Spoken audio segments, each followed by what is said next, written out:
I'm Joe Galvin, Chief Research Officer at Vistage Worldwide.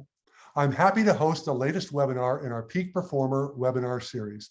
This series is designed to support your leadership climb by bringing the most trusted experts to the Vistage community, experts who provide exceptional insight and best practices, helping you navigate new challenges and possibilities. The Russian invasion of Ukraine has escalated the level of uncertainty CEOs are experiencing with no realistic end in sight. Apart from the humanitarian crisis and geopolitical implications, the economic disruption could be extreme and reverberate for years. With COVID still lurking in the background, the Russian invasion of Ukraine represents another example of accelerated disruption. The war itself feels far away, but already we've seen 35% of our CEOs have increased their cybersecurity defenses, as this aspect of the war is already at their doorsteps. Our most recent CEO Confidence Index survey, conducted March 7 to 14, found that 45% of CEOs have already been impacted by Russia's invasion of Ukraine. Rising energy costs, pushing inflation, and supply chain issues for precious metals are already being felt. Long-term shifts like increased defense spending will divert precious dollars from other key priorities. And of course, the threat of escalation beyond Ukraine borders raises a fear factor to new levels. To help you learn more about the financial implications of the Russian invasion of Ukraine, we've invited experts from UBS to join us and share their perspectives. As a global wealth management company, UBS is carefully monitoring and evaluating the impact current events and trends are having on global markets, infrastructure, and the general economy. We're so fortunate today to have Shane Lieberman with us. Shane serves as a Federal Affairs Manager in the U.S. Office of Public Policy for UBS Americas. In this capacity, Shane works with senators, members of Congress and their staff on tax, pension, and retirement issues that impact UBS and their clients. Also joining us is David Lefkowitz. David serves as head of Federal Affairs Manager in the, David serves as head of equities for UBS Americas to help provide an outlook on the economy and the markets. By the way, David has over 13 years experience as a securities analyst. Welcome, gentlemen. We're pleased to have you with us. Shane, I want to start with you. From your perspective, what are some of the immediate and then potential long-term implications of the Russian invasion of Ukraine on our economy, inflation, our supply chain, global geopolitical stability? Give us some thoughts, please. Great. Well, thank you, Joe. It's great to be with you today. Obviously, the invasion in Ukraine is having a real world impact, not only on the Ukrainian people and their lives and their livelihood, but the economy globally, because we live in a global economy these days. This isn't 100 years ago where a conflict, was more regional. You're already seeing, sanctions not only by the US being put on Russia and Belarus, but other countries are following suit. In some respects, we're insulated, mostly compared to Europe. For example, our consumption of oil from Russia is roughly about 6 or 7% of what we consume, where in most of Europe, it's 40%. So they have a deeper impact when it comes to, that supply being cut off. It may not be as deep as some of our European allies, but the impact is there and will be felt, especially in the coming weeks, because as we levy sanctions upon Russia and Belarus, those aren't immediate. They usually take a few months to really grab hold. The Russians won't really feel the full weight of the sanctions that are already in place for another few weeks. And that's just the sanctions that are currently in place. There'll be more. Congress is continually examining other options. So the more pressure will be applied. As far as, trade is always a topic to think about here. I think in 2021, Russia was our 17th largest source of imports in the US. So it's not, China or Canada or Mexico, but it is in the top 20. So it does create a real world impact here. So the impacts, besides that is how long will this last and how long will the impact last? I think what we've seen in the past week or two, especially, is that this is going to go longer than, a short conflict. The atrocities that we're seeing in Bucha, just outside of Kiev, really have put the Ukrainians in a position where they're not willing to accept a peace at this time. You saw kind of ideas floated about, splitting Ukraine in half, essentially, or giving some eastern portions to Russia. I think the events for the past week or so have really, sidelined that way out of the conflict. So I think right now we're heading towards a longer lasting conflict. Do I think it'll last a decade? No, but I think it's not going to be over in the next month or two, which means we have to think about it in the context of this is going to permeate in our economy for longer than just a few more weeks. Yeah, the siege mentality seems to be taking hold as this looks to be a protracted and drawn out event. Now, you mentioned the sanctions. Obviously, they had a set of sanctions ready to go and a second wave ready to go, but we're already down to sanctioning Putin's children. How many more bullets are in the chamber that can be used for sanctions? And then follow on to that, knowing that these take months to take impact, when will that pressure really begin to be felt? Yeah, I think the Russians will really feel the pressure in about a month to 2 months. That's when it'll really start to hit, I think, when, they can't fix, simple things, a car part, et cetera, whatever. And I think that's, what the time frame we're looking on there. As for additional sanctions, yeah, while we kind of laugh a little bit, those are meaningful sanctions to sanction Putin's family and Foreign Minister Lavrov's family, because that's where they're hiding a lot of their wealth, and then it matters to them. But to your larger point, I think keeping up the pressure on other countries to really start banning Russia imports as well. You're seeing China is, we'll say, behaving at this moment. India is really starting to flirt with re-engaging with Russia, which would be a lifeline to them. But that could have a secondary effect, is if they do, it's not off the table that the US and other countries will essentially just sanction India for doing that. So again, to kind of your premise, which is this could end up being much wider and on a greater scale than it is now. So that is kind of a storyline we have to watch. The sanctions, we hope and we believe, are going to take effect and start really impacting the Russian economy. Is there any blowback to our economy as we clamp down? I'm not sure what they could actually do to us in terms of sanctions, but as we turn down everything for them, how does that come back to us? Yeah, you're starting to see them try and sanction us. They've started with, sanctioning some lawmakers and Biden administration people. Yes, they can ratchet it up, but their backs are going to soon be up against the wall, so they may do that. But I think what they're going to try and do is more so focus on what allies they have left and trying to build relationships with them. Right. The ability of Russia to be able to pay its debt and the impact of the X billions, hundreds of billions of dollars that we hold, how does that play out longer term? Can they pay in rubles? What does that mean? But more importantly, what can we do with that money we're holding? Yeah, so I believe the ruble has made a little bit of a comeback in the past few days and weeks.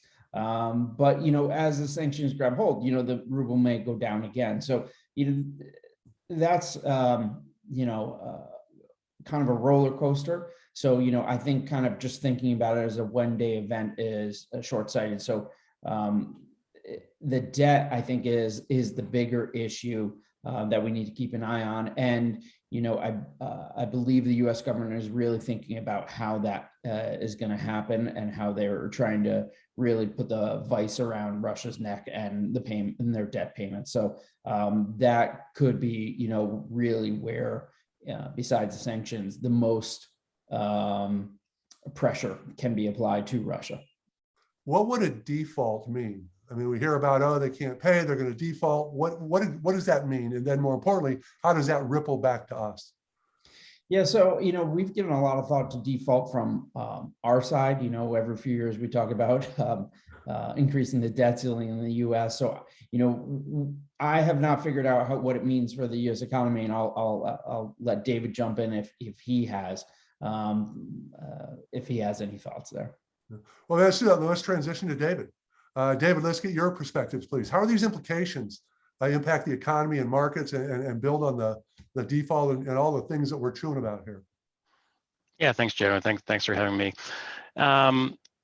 Yeah, look, I think Shane laid it out well. In the sense of, first of all, I think it's important to keep some perspective. Russia, in terms of the size of its economy, it's 1 or 2% of global GDP. So it's really quite small in the scheme of things. The issue, though, is that they have their economy is very heavily weighted towards commodities, right? So they have a much larger share of the commodity trade globally. And that's why we're seeing the market impacts that we're seeing. It's primarily through this commodity channel. Obviously, we've all seen oil prices surge, have come back a little bit. And there are some supply chain issues as well. But those, again, I think because Russia is such a relatively small economy in the scheme of things, it's those supply chain issues shouldn't be too onerous. And as some of the European automakers and things like that do source some goods from Russia, and actually some from Ukraine as well. But again, we're talking, relatively manageable in the scheme of things. But the commodity story is the big story, and clearly you're seeing that in the markets now. In terms of a Russia default, I don't think that would be too disruptive, quite honestly. I mean, the Russian economy actually doesn't really have that much debt. The Russian country, I should say. For comparison, their debt to GDP is about only 20% of debt to GDP. We're 125%, just for comparison. And they have, they've actually done a good job bringing down the debt, because I do think they probably want to be a little bit less reliant on foreign capital. And they generate a lot of money on this commodity trade, right? And they're still generating hundreds of billions of dollars this year, even with the sanctions that are in place. Don't forget, I mean, the Europeans have not sanctioned oil. That now companies are self-sanctioning.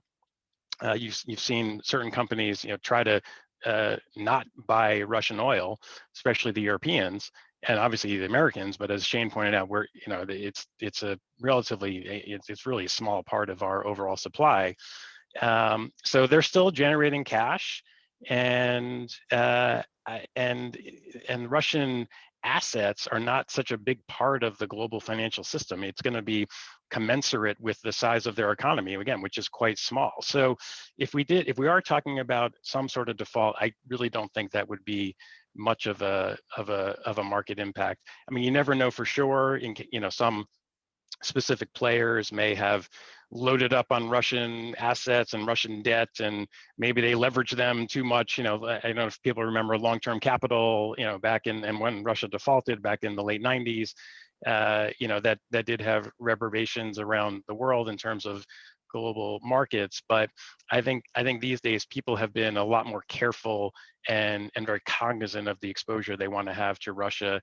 So I don't think we're looking at a major kind of shock coming out of that if we do see that.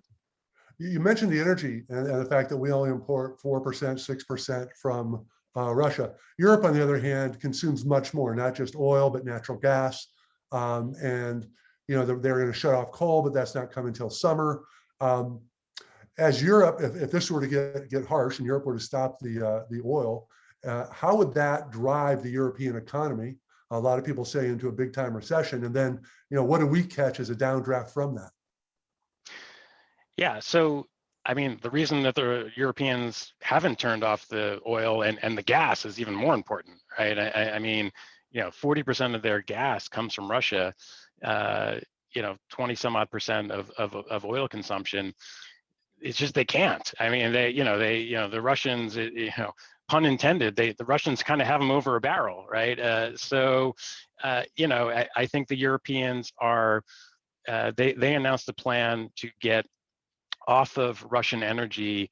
The terminology they said was well before 2030, and the Europeans are going to be very aggressively trying to build out, for instance, LNG import infrastructure to import more natural gas from more reliable partners. Some of them that would include the United States, but there are other producing regions of the world that would be more reliable sources of supply, and also looking for other producers of oil that can replace those Russian barrels.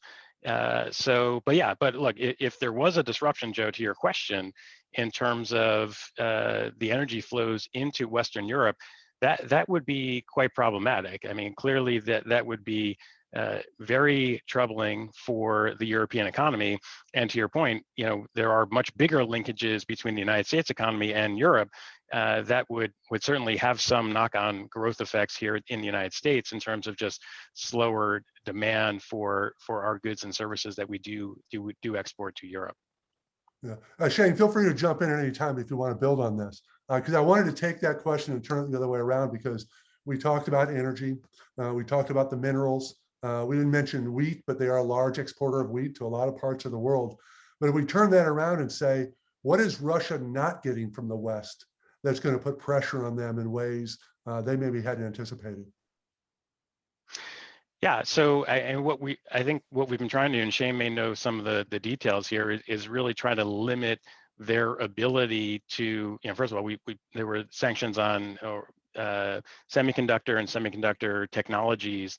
Any modern economy is really that's the beating heart of a lot of the more advanced products and goods that are consumed in today's economy. So that is going to hurt them, and I think and Shane, it would be good for you to get your perspective on this, but I think we've also been trying to limit the ability of Russian companies that are anyway tied to the Russian military. If there are goods that can be used for Russian military uses, try to limit those companies' access to Western products and services. So yeah, we're trying those avenues as well to try to impart some pain on the Russian regime. And I'll just throw in there, on semiconductors, it's far-reaching, in today's world, as David was saying. But you also think of it from the perspective of a lot of military technology now needs advanced technology. So as the Russians keep losing airplanes, tanks, et cetera, they're looking to rebuild, in an ongoing war effort, right? And it's going to get harder for them down the line to have the technology that they need for modern day equipment and weaponry. Yeah, that's interesting. Well, let's now try to put this back together and say, what are the big headlines that we're facing here? Coming into the year, we were all kind of optimistic about things. Then Omicron hit, and that kind of blew through in about 6 or 8 weeks. And then February 24 happens and Russia invades Ukraine.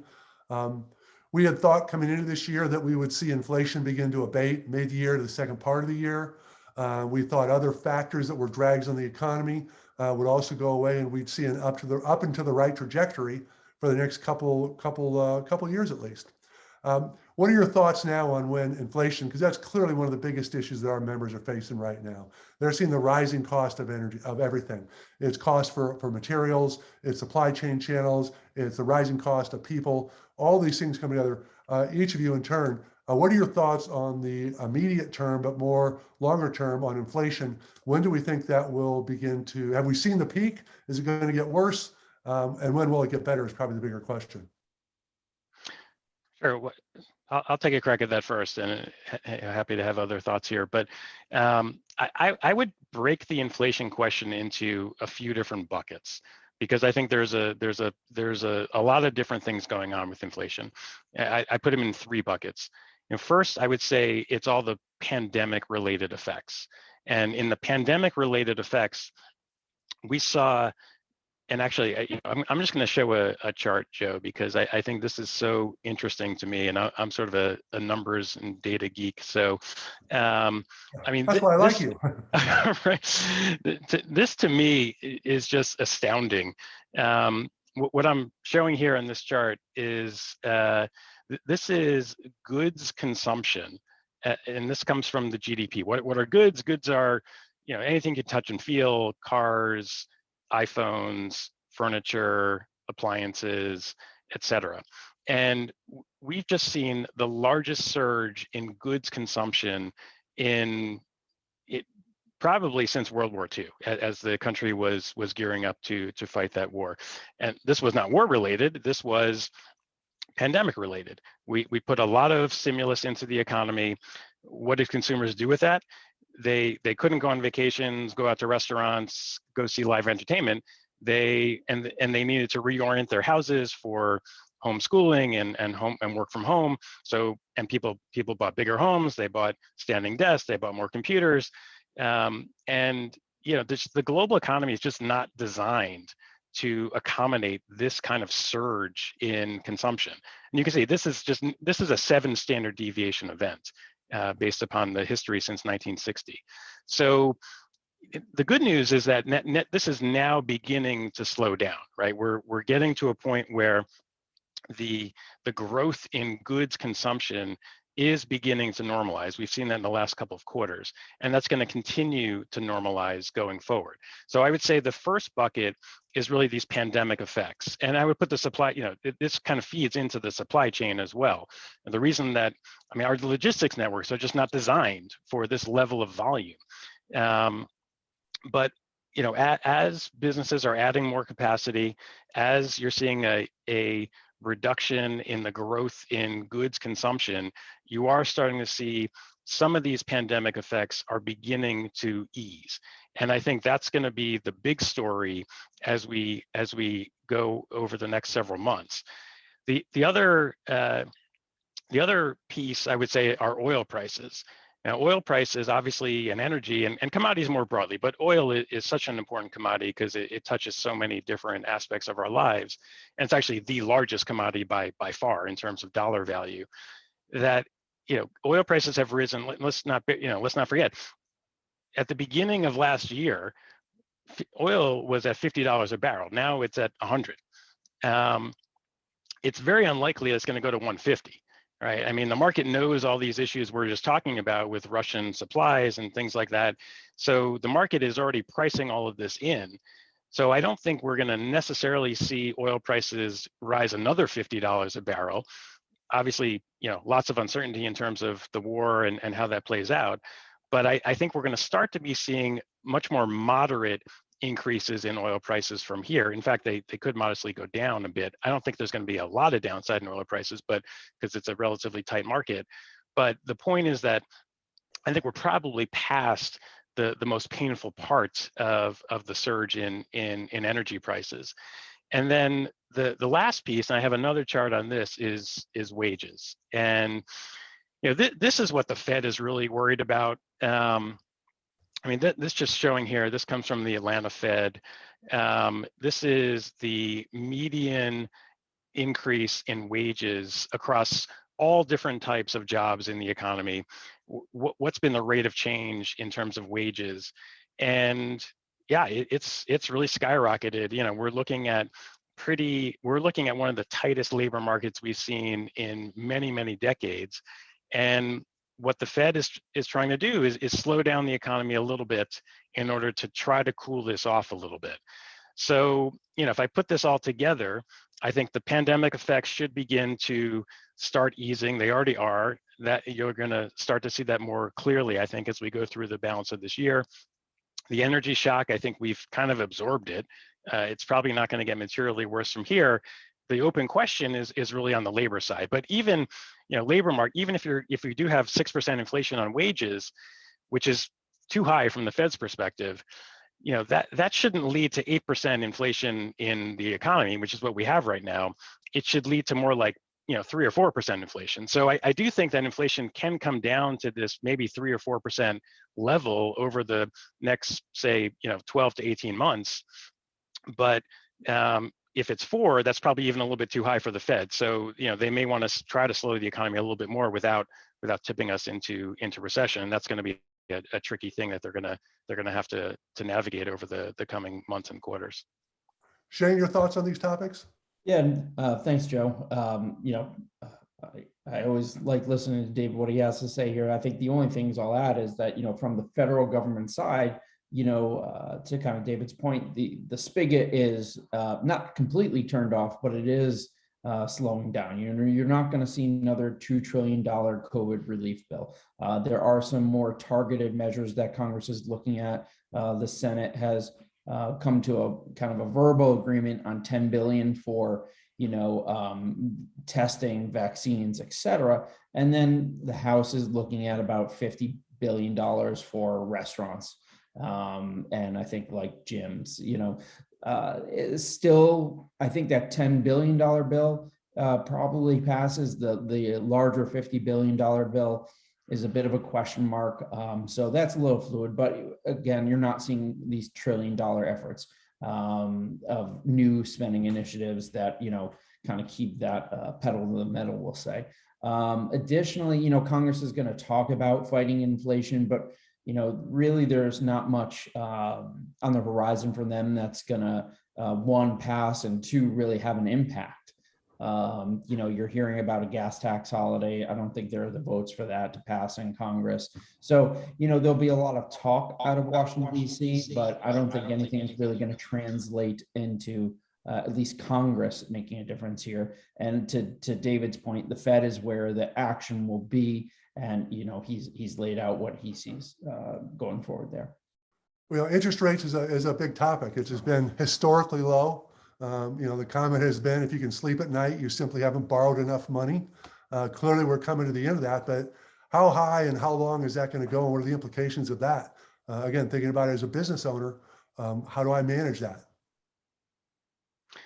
So in terms of short-term interest rates, which is what the Fed controls, and from a business owner's perspective, most loans from banks are going to be indexed to the short-term interest rate, the very short-term, so either revolving line of credit or something like that. That's going to be more heavily influenced by precisely what the Fed is doing with short-term rates. The Fed is clearly going to be raising them. All right, they've told us that, and we're looking for the Fed funds rate to be right now. It's the range is 25, a quarter point to a half a point. We're looking for that to be around just over 2% by the end of this year, and then rising a bit more thereafter. I would say the market, if you look at the futures market, it's actually even higher. The Fed futures are getting close to 3% by the end of this year. Now, that being said, I don't think we're going to be looking at interest rates going again, at the short end, much above 3 anytime soon. Could it get to 3.5? Yeah, but and then obviously, you put some, the bank's going to charge you more than that, obviously, for borrowing money, because they want to make money too. But the way the Fed thinks about this is they think roughly 2.5% on the Fed funds rate. That's what they call neutral, and that's the level at which they think interest rates are no longer stimulating or restraining the economy. So what they think they need to do is get a little bit above neutral, and that should help slow down the economy a little bit, get a better match between supply and demand, bring some of these inflation pressures down. So I think at the short end, I don't think you're going to see, again, I think the thing to think about is, maybe 3, 3.5, somewhere in that range. But the inflation dynamics are difficult to have a strong conviction on. And if inflation remains stickier than what we think or what the Fed thinks, those numbers could go a bit higher. Now, at the long end of the interest rate curve, 10-year treasuries, yeah, we've probably seen as much as we're going to see. 10-year treasury, I'm just looking at my screen, 270. I mean, we've seen a surge in 10-year treasury rates. I mean, we don't think it really can go much further from here. So, we'll be watching the inflation data like everybody else, but the market has already made a very substantial adjustment. Where it hasn't adjusted as much is at the short end of the curve, and that's where, again, that can affect bank borrowing to a large extent. There's a lot of uncertainty. We talked about, the belief now that maybe inflation is going to begin to moderate as the money from the programs begin to run out, as the demand begins to slow. Is there a recession in our future, near term, long term? Do we see that coming, or are we going to be able to just kind of slide through this? Yeah, that's the $64,000 question, right? So, look, I would say, as we sit here today, we don't think we're going to have a recession. What the Fed is trying to do is what people may have been seeing this term in the popular press or the financial press. The Fed is trying to engineer a soft landing as opposed to a hard landing, right? Thinking about bringing a plane down from the sky. And so they want to slow down the economy a bit, but they don't want to slow it down too much and tip us into recession. And that's a tricky thing to do, quite frankly. So the Fed has done this in the past. 1994, they raised interest rates, and we didn't have a recession. They did it again in '84. It happened in the 60s, and in fact, it happened right before COVID. They were raising rates, right? And we didn't have a recession because of the Fed raising rates. We had a recession because of COVID. So there is a history of the Fed being able to do this. The problem this time, though, is that inflation is well above their target.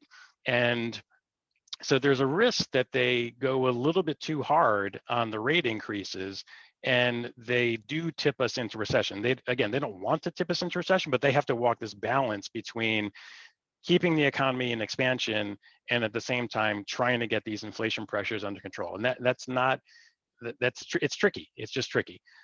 So I think the verdict is going to be out on this. Again, we think we can avoid recession for a lot of reasons. Consumers are in really good shape. Consumers have saved, in excess savings of over $2 trillion were accumulated during the pandemic. That's a cushion. Wages are, as we said, they're rising. They're rising probably a little bit too much, but consumers are in a good shape from that perspective. Debt levels at the consumer level are actually very low relative to the cost of borrowing and the cost of servicing that debt. The business community more broadly. I spend all my time looking at publicly traded companies. So, but if you look at publicly traded companies, the large companies in America, their balance sheets, their debt levels are quite manageable, quite healthy.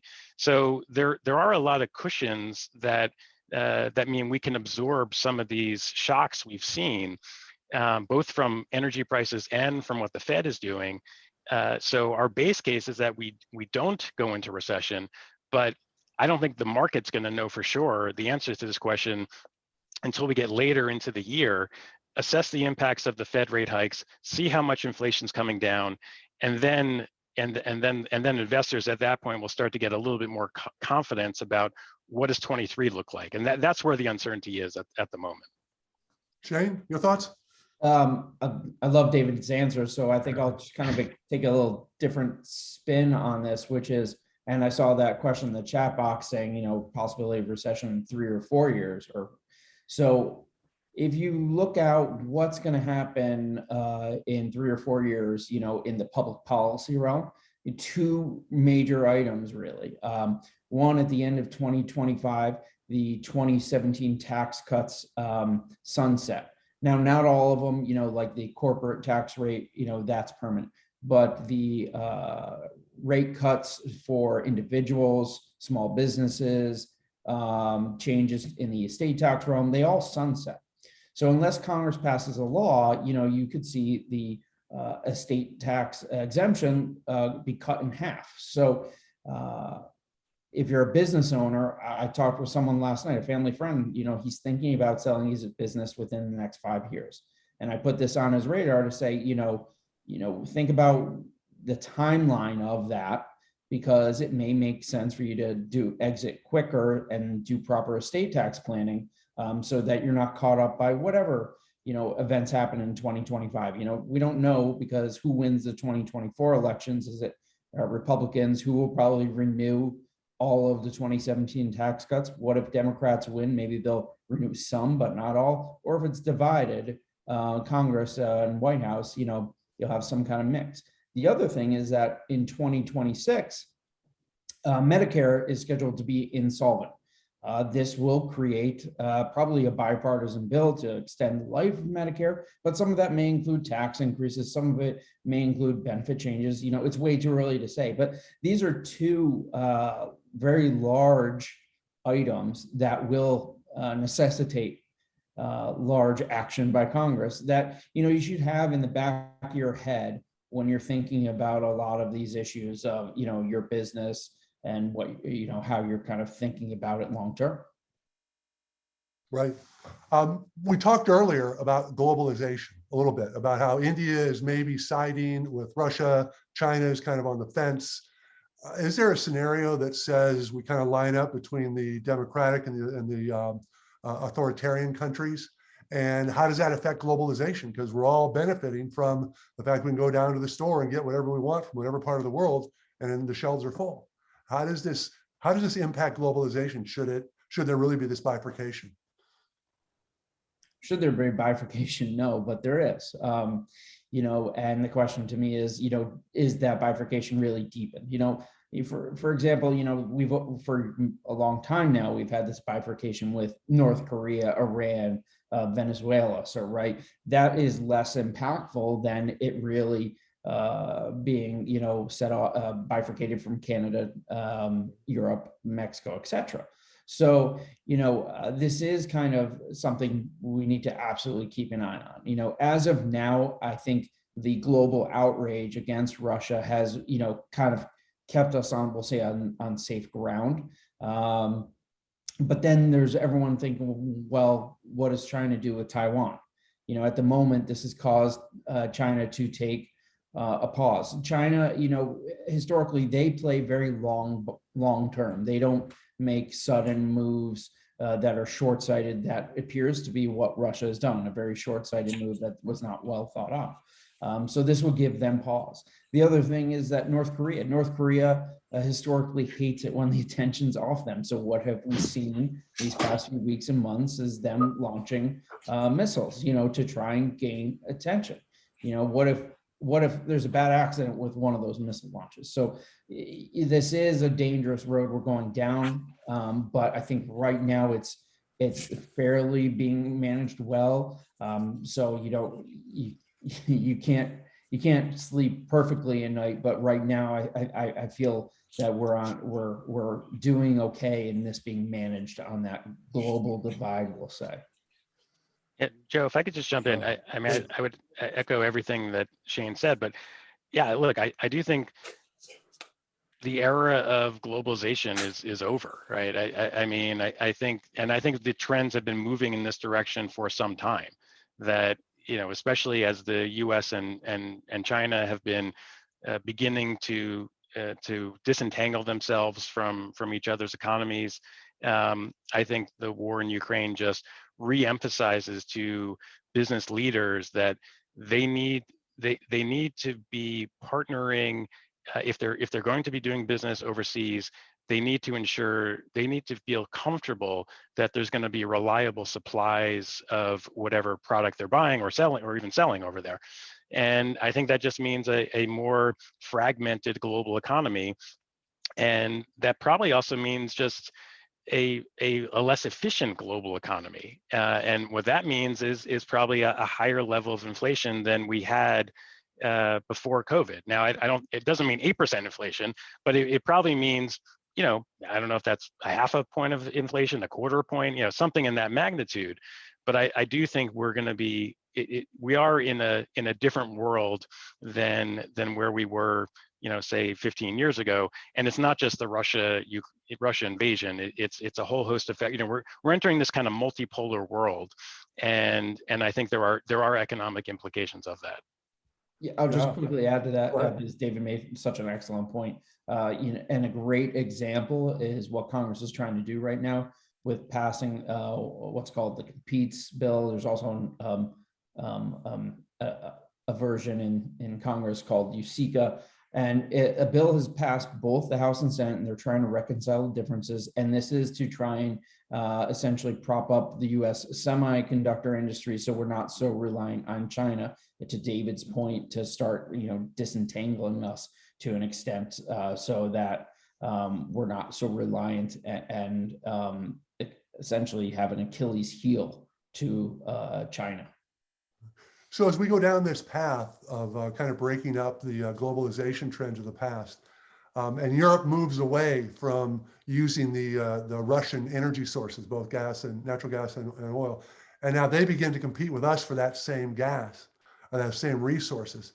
How does that play out? Isn't that like a long-term pressure on the developed countries competing for the same sources of energy while isolating, and maybe even a North Korea type fashion, what Russia could provide? And now, as I just built on my own question, and now they sell that at a discount to India and or China. How does that? I think you're looking back, history repeats itself, right? Look back at essentially the start of the Cold War, which was, the US trying to essentially, be friends with certain countries. And then, the Soviet Union and China were trying to get their influence in Africa, Southeast Asia, et cetera. So, this is kind of a modern version of that, where it will be kind of us competing against, and our allies competing against others to try and swage influence over, where you do source materials and other things. So, it's in some respects, it's an opportunity for more business, but in some respects, it is a dividing line that may be up and coming. Yeah, I would just add, specifically in energy, the United States is an energy superpower, right? I mean, we are self-sufficient. We are 100% self-sufficient in natural gas. And in fact, we are going to be exporting natural gas to Europe, and we do export natural gas now to Asia and Europe, and that's just going to be ramping up. And we are largely self-sufficient in oil. We were talking about this earlier, we do import some Russian oil, but that's just because our refineries are designed for that particular grade of oil that comes from Russia. But at the same time, we export other oil to other countries and other refined products. So we're actually net exporters of oil products and oil in total. So, I mean, the United States is still going to be in a very good position. And look, I mean, commodities are fungible, Joe. So, at the end of the day, yeah, I mean, we may not like it, but I think the Chinese and the Indians probably will be buying more Russian crude. And that's not, I mean, if we want to punish Putin, that's not ideal.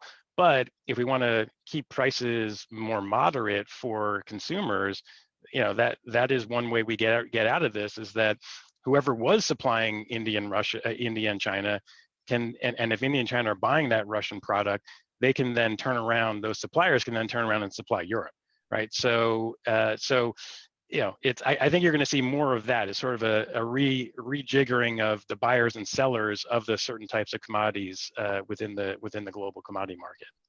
Do you see this potentially, this thirst for oil, and the pressure we're feeling? Do you see this as maybe the inflection point or tipping point for the green energy movement? That we'll see more movement towards solar, towards wind, towards new opportunities, or is that just going to be a headline that's going to come and go, and we're going to keep drinking the oil? No, I think this has been a trend that has been gaining a lot of steam for years. And I think this gives it a further push, but there are just logistical issues in terms of moving in this direction. I mean, electric cars need nickel and lithium. You only build so many solar panels and windmills in any one given year, and all that capacity is increasing. It's just going to take time. And obviously, don't forget about the cost of this stuff, right? I mean, the solar and wind is getting more affordable. It's actually gotten a lot more affordable over the last decade or so. But these things just take time to play out. Europe's going to try to do this in a very accelerated fashion. It'll be an interesting sort of test case to see how successful they are doing that. And at the same time, what's the impact on prices? Because when you've got all this demand and limited supply, even in the green energy space, ultimately you're probably going to end up paying more for windmills, more for solar panels than you'd like, more for electric vehicles. It's just supply and demand basically. So that's the other consideration here. Sure. Yeah, I would just add, a few points there is, as a global wealth management company that we are, we do see more client interest in investing in, green, sustainable, clean energy. So, that's a common theme that we're absolutely seeing. I think for Congress, will the Green New Deal or any version of it happen this year? That remains possible. I think you're going to see Congress try and make another attempt at a version of the Build Back Better agenda next month, May, but it remains to be seen if they'll actually be able to do it. And if they are able to do anything in this realm, I do think the anchor piece of it will be green energy. So that's definitely notable there. We talk a lot, as selfishly Americans we tend to do, about the implications to us, but there's implications that reverberate around the world, specifically when it comes to wheat. Ukraine and Russia are major producers and exporters of wheat. And as the invasion of Ukraine plays out, it means that some of the third world countries that rely on this may face, hunger issues. And what that would mean. Is there anything that's being set up to offset the loss in wheat supplies, both today and in the future? And is that demand going to be able to be met over the next couple of years? Or are the less fortunate countries going to suffer even more as we fight our wars? Yeah, there's no quick answer to this problem, Joe. In fact, you're seeing riots in South America over the high cost of food in parts of South America, and this is going to be a challenge.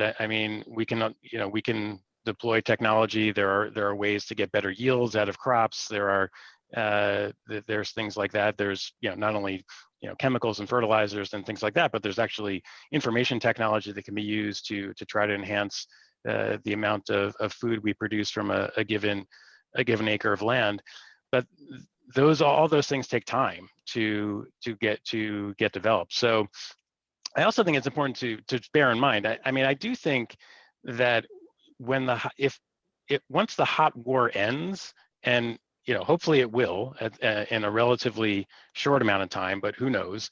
I think there's going to be more willingness of buyers to engage with Russian and certainly Ukrainian sources of demand of supply, and even Russian, because these are tough trade-offs to make, right? Do you feed your people, or do you try to punish Putin, right? So and right now there's such moral outrage about what's going on. A lot of buyers are having second thoughts about purchasing Russian commodities. But if there is some sort of resolution, whatever that looks like, to these hostilities, it's possible we see some easing up of some of these commodity concerns, and buyers are a little bit more willing to step in and take advantage of the supplies that are coming from that part of the world. A question just came in on this, but do we have the capacity in the States to increase our generation of these foodstuffs and to provide those? Or are we maxed out of what we can do? I haven't looked into that specifically, but I think it probably is more along the lines of what I was just saying. You can't do this in a matter of months. Could you do it in a matter of years? Probably. Because it takes time to cultivate new fields and to get more productive and things like that.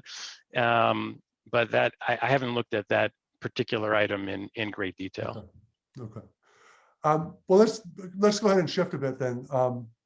As we play out this over the longer term, and let's say it moves into a protracted stalemate where we get lines drawn and trenches dug circa, World War I, and everybody's pointing their guns at each other. This DMZ goes from the Baltic all the way up to Finland and the Arctic. Do you see now economies trading more in geographic blocks to ensure and secure that supply chain? Again, further breakdown of the globalization. And if so, what are some of the impacts of that? Well, I think, it's an interesting concept that, before this outbreak was starting to shift, at least here in the US, right? You know, under President Obama, you know, you had the Trans-Pacific Partnership being negotiated, and President Trump scrapped that and said, I like negotiating bilateral deals. And a lot of his supporters kind of agreed with that philosophy. You know, the Biden administration, you know, has been a little quieter on the trade front and how they're going to pursue trade deals. They're starting to look at, you know, a trade deal with India, the United Kingdom, but right now, I think lawmakers in general are a little gun shy about, you know, kind of these geographical blocks, we'll say, on the trade agenda. That may come back into fashion because, you know, in DC, we swing back and forth. But right now, as of today, you know, I think the momentum is for, you know, smaller bilateral deals versus, you know, the trade deal that involves, you know, 10, 15 countries.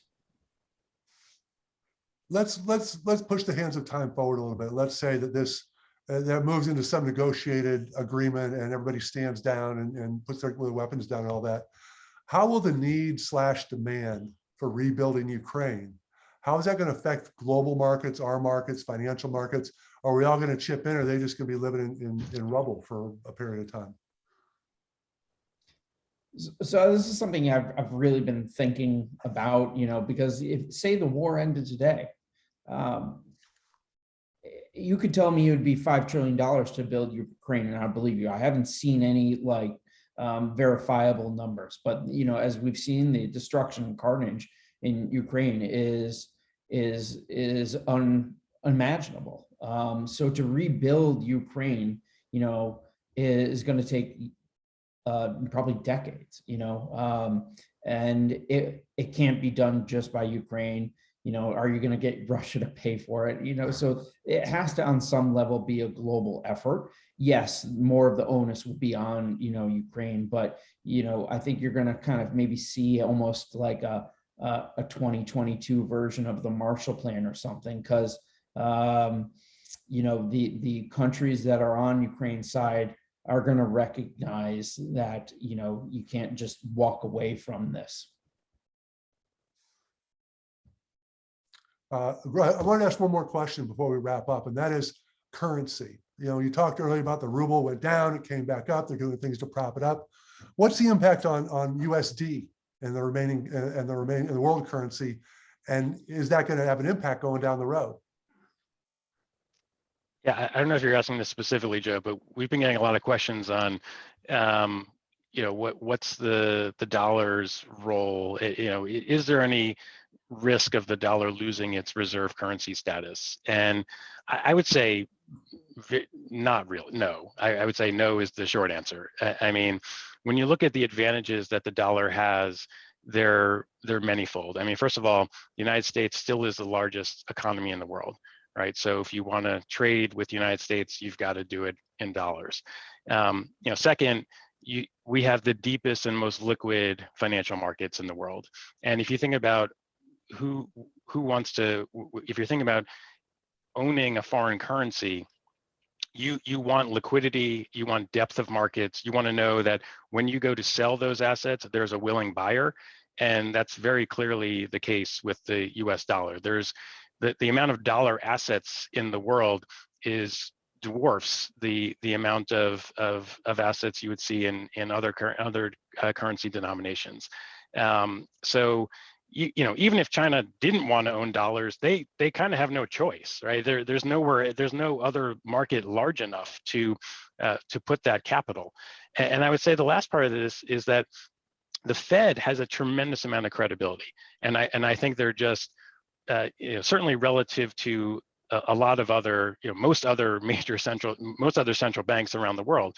The reason that people trust the dollar is because there's trust in our financial management of our economy and inflation. And I think the Fed making sure that it's clear that it will not tolerate these high levels of inflation means that there's less risk of a devaluation of the dollar relative to other currencies over time. So I think the United States and the dollar in particular still has tremendous advantages relative to other currencies around the world. I mean, in China, it's not even freely convertible. Like you can't, there are capital controls in China. Europe, you have to worry about, will the euro, is the euro going to exist in the future? There, you remember there were the fears of breakup, and I'm not saying the euro is a strong currency and a legitimate currency, but it doesn't have, some of the competitors to the dollar don't have all the check marks. If you think of all the things I just listed,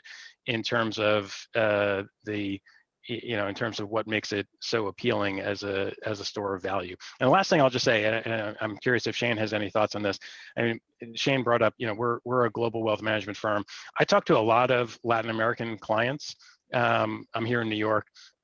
We have a lot of clients from Latin America, and they, I've been here at UBS for 16 years. They always say to me, where else would I put my money? Right? It's sort of like, we sit here in the United States and we're like, oh my God, debts and deficits and we're spending all this money.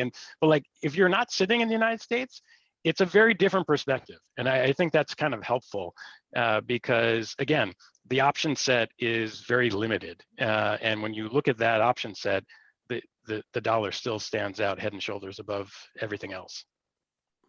Right. Well, gentlemen, I want to thank you so much for your time and your thoughts today. I want to give you an opportunity, closing thoughts, summary. How do we need to think about this? And Shane, let me start with you. Well, thank you for having us, first of all. Closing thoughts is that, it's unfortunate and terrible, but we have to relearn this lesson that we live in a very dangerous world that can turn very quickly. And, to some extent, we should be prepared that this conflict will continue for weeks, probably months, and will continue to impact all of us in some way, shape, or form. But we have to remain hopeful that it will end, and hopefully lives will be saved.